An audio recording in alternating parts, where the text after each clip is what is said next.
గారి నాయకత్వం, కేసీఆర్ గారి నాయకత్వం, అసమర్థ కాంగ్రెస్ ప్రభుత్వం, అసమర్థ కాంగ్రెస్ ప్రభుత్వం. వీళ్ళు క్రికెట్ ఆడుతున్నది ఎక్కడనో ఎరికే నానుల్లా శ్రీరామ్ సాగర్ ప్రాజెక్టు కింద ఉన్న పొలాలకు నీళ్లు అందించే కాకతీయ కాలువల.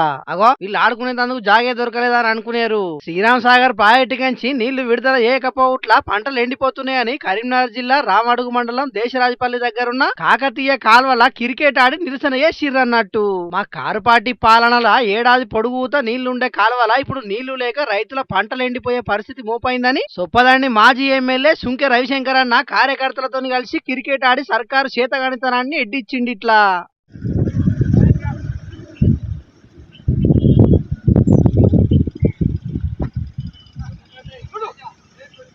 కాకతీయ కాల్వ కాలంతోని సంబంధం లేకుండా ఎప్పటికీ నీళ్లతోని కలకలలాడేది.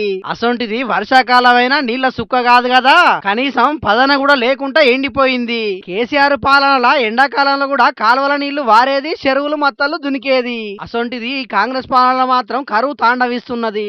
అయినా కూడా ఈ సర్కారు రైతులను పట్టించుకున్న పాపాన పోతలేదని గరానికి వచ్చిండు మాజీ ఎమ్మెల్యే రవిశంకర్ అన్న. వెంటనే మేడిగడ్డ కన్నపల్లి దగ్గరున్న పంపులను ఆన్ చేసి నీళ్లను ఎత్తిపోయాలి. మిడుమానేరు ఎస్ఆర్ఎస్పీ వరద కాల్వలకు నీళ్లను మళ్లిచ్చి చెరువులు కుంటలన్నీ నింపి రైతులకు నీళ్లు ఇయ్యాలని డిమాండ్ చేసిండు. మరి ఇలా నిరసన చూసినాకనన్నా సర్కారు కాలువ నీళ్లు విడుదల చేస్తుందో ఏం కథనో చూడాలి మరి.